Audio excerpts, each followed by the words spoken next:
Улсын хурлын дарга эрхэм гишүүдээ. Монгол Улсын засгийн газраас 2025 оны 5 сарын 16-ны өдөр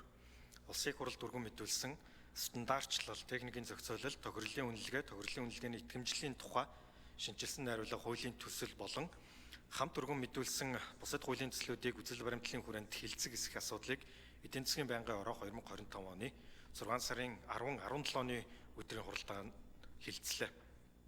Монгол улс өнөөгийн байдлаар 6730 стандарт хүчин төгөлдөр байгаа ч тэдгээр стандартыг дагаж мөрдөхгүй байгаагаас шалтгаалan хүн малын эрүүл мэнд, хүрээлэн буй орчин, нийтийн ашиг сонирхолд сөрөг нөлөөллийг бий болгож хүний эрүүл аюулгүй орчинд амьдрах эрх зөрчигдөж байгаа бөгөөд цаашид стандартыг хэлбэрлэлтгүй дагаж мөрдөх нийгэмд уг соёл хандлагыг хэвшүүлэх зайлшгүй шаардлага тулгарч байгаа бөгөөд Монгол улсын хөгжлийн баримт бичиг дурдсан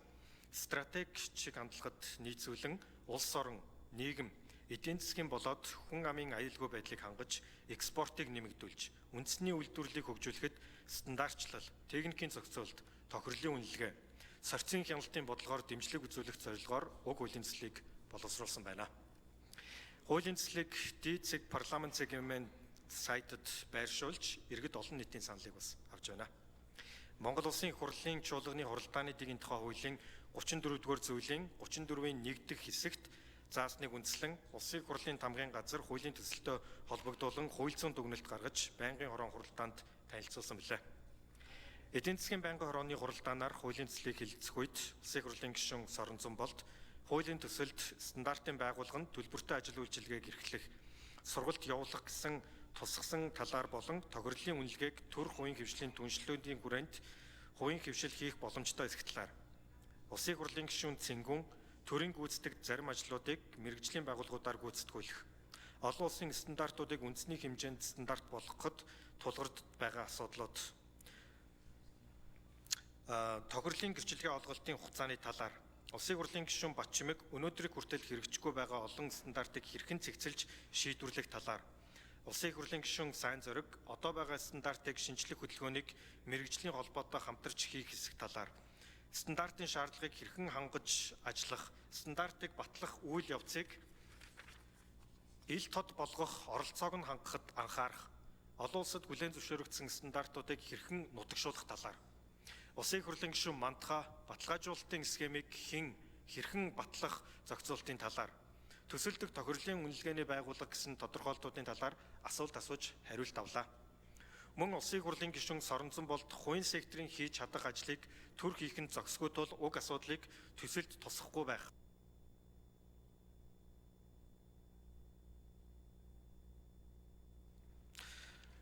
Улсын хурлын гишүүн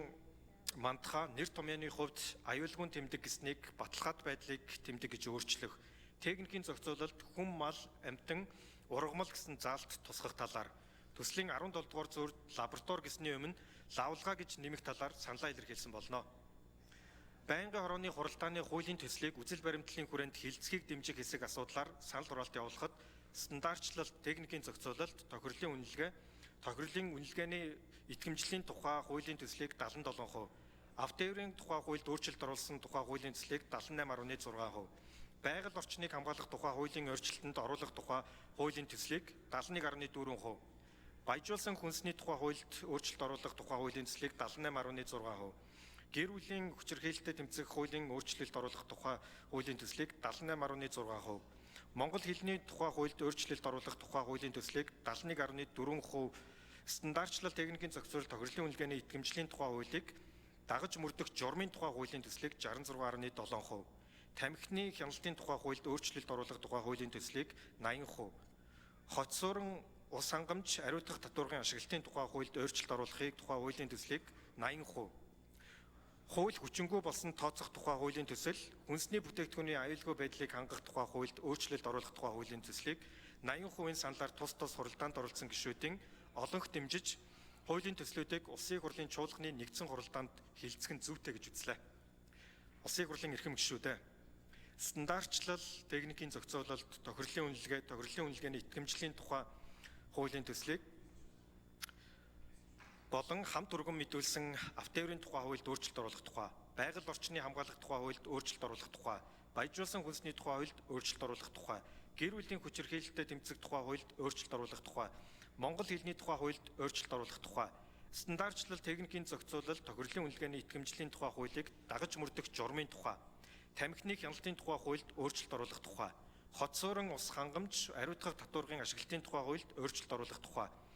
хуульд хүчингүй болсон тооцох тухай хуулийн төсөл, хүнсний бүтээгдэхүүн аюулгүй байдлыг хангах тухай хуульд өөрчлөлт оруулах тухай хуулийн төслүүдийг хэлэлцэх хэсэг талаар эдийн засгийн байнгын орооны санал дүгнэлтийг хэлэлцэн шийдвэрлэж өгөхийг та бүхнээсээ хүсье.